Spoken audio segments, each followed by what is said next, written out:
Basically use branches from a tree to weave a fence that's going to last at least a decade, if not longer. So, move on here. You can see this building. This building's got some more plank work to it. So, that's all been planed by hand, built by hand. And you could see up top here that there's these little wooden pegs. So, they've actually drilled these holes and they put pegs in, holds those together. It's really use nails as much as we do today. Put nails into a wooden structure. The wood expands and contracts with ends up pushing the nails out of the building, and that's where you start getting creaky floors and buildings falling over and things like that. Out off into the distance, right before you see that horizon of, I'm assuming that that's a lake over there. They've got a little watchtower out there.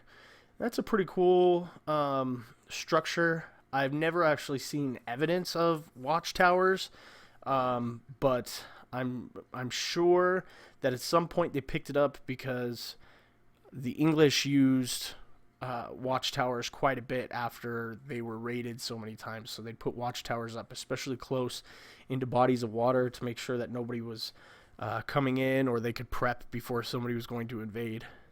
So we're going to move on here. There's another type of fencing here, and this is just wood planks. You can see over here that on this roof, it's a little more modern. It's planks, and they're on top of each other. So they've been planed, which would take a lot more time than a sod roof. They've been planed, and then they put them on top. And I'm not sure if you could see it here, but it's most likely layered in 2 to 3 layers of planks, which would probably last, you know, a lot longer depending on how you built the structure. It may have less leaks and things like that. But generally speaking, that sod roof combined with something like this was practically leak proof. So we'll come through here, and it looks like this might have been an area for outlaws or people being shunned or people that are about to go on trial for some sort of crime. You can see there, you know, you can put your hands in these little holes here and your head right in there. And, you know, the typical thing that you see in movies where they'd lock you in. So here is a pretty cool building right here. So this is another style of building. So this is kind of like the sod and plank put together. It's not exactly like that, but this is a thatch roof. So what they've done is they've taken a type of straw and they've put it in almost not really woven, but almost woven into the structure of the building. And that was another form of roofing other than, you know, modern day shingles. Again, we have another box here.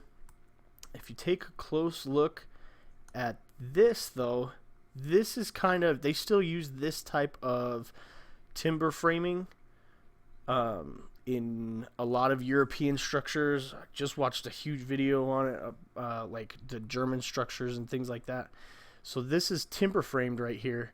And what they've done is they have this mortise and tenon holding that piece of lumber right there and holding it right there, holding it across, and then between here they'd use that wattle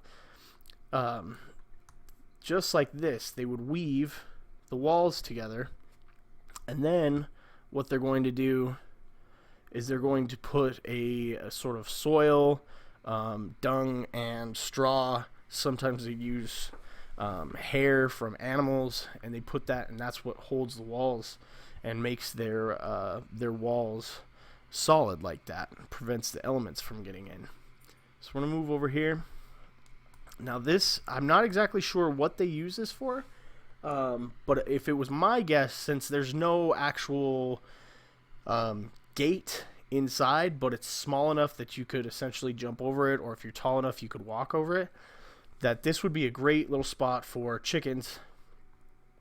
If you were, you know, going to butcher chickens, or you needed them kind of to be in an area for, you know, temporary terms, or even, you know.